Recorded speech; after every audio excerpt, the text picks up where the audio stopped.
Ja kui tema nimi on Tigli, siis on kohe ju lihtne ära tunda.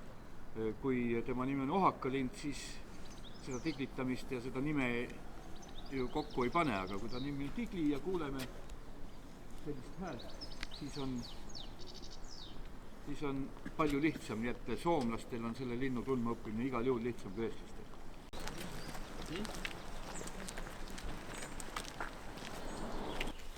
Metsvindi näol on siis tegemist Eesti kõige arvukama linnuga.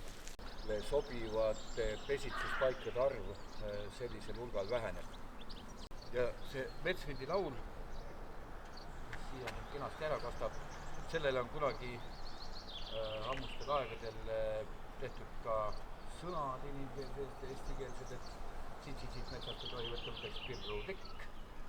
Ta alati ei laula seda tikku välja sealt, aga ega need pirru tikke enam keegi metsast võtma ei lähe. Ja kas seal on seal rahad mängus või panused? Mind hakkas huvitama, ma lähen juulikuus külastanudki mingi istumist. Et juuma siis ei oska õieti hõisata. Käigult nüüd välja mõtlema, et kuidas teda iseloomustada, aga aidake, kuidas sellise hääle kohta öelda niimoodi inimsõnades, et mida see meenutab. Siis mõtlesin, et kui ta nüüd pesitseb ära, siis ma sõidan siia tagasi ja saan siit 3 tundi pesa oma kollektsiooni. Seal on siis kadakad või elupuud, kummad need on. Igal juhul nad on nii kõrged, et ta Sinder teeb ilmselt selle pesa sinna nii kõrgele, kus ma ei ulata. Arvates, et varnused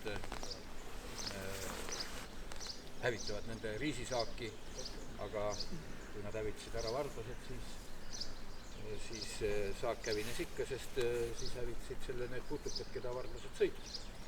Et sellega nad astusid ämbrisse. Selleks, et laululinnu tiitlit kanda, ei pea olema Pavarotti. Üks huvitav fakt on see, et see punarinna muster on nagu meie sõrmejälg, et igal punarinnal on see siis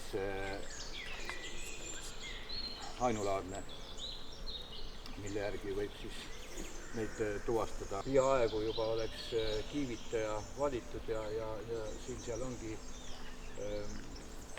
lugeda, et kiivitaja on hiilaste rahvuslinn, tema sulestikus on need hiililipu värvid aimatavad.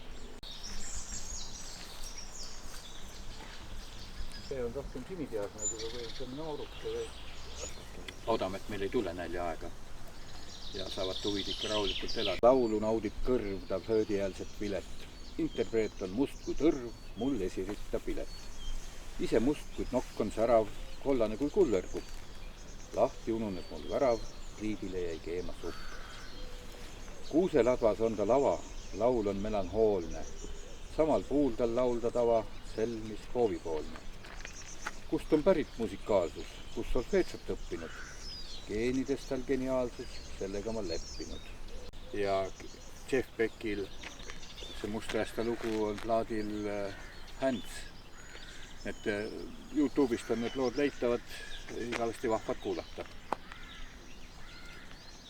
Džässi poole pealt Ray Charlesil on ka Musträsta lugu, see pidi olema üks esimesi lugusid, mida džässi õppivatele noortele antakse ära õppida.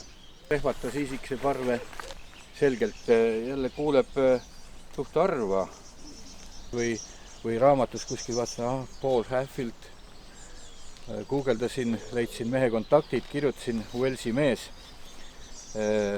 küsisin siisikse pesa pilti ja ütles, et jaa, siisik on mu lemmiklind. Nagu jutustaks mingit lugu meile või oleks nagu selline mölapidamatus seda vaevamas. Selle järgi on hea ära tunda. Muidugi nimi Aet Põõsalind ei ole see, mis nüüd kohe meelde tuleb võib-olla. See ei olnud ju enam see kaalustuvi. See on nüüd käosulane siin. Hakkas laulma. Aga seal jah, Kaelusturteltuvi, teda ma ei ole ka varem Rakveres kuulnud. Lõuna pool, lääne pool. Siis on need kaelusturteltuvi on igas asulas nagu hästi selline igapäevane lind.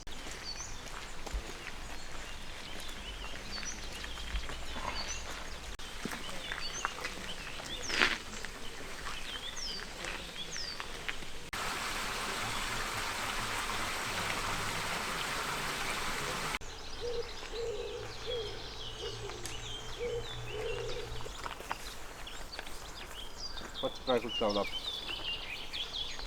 Mustpea põõsalind, lehekülg 90 raamatutes ehk Bask-Rästas.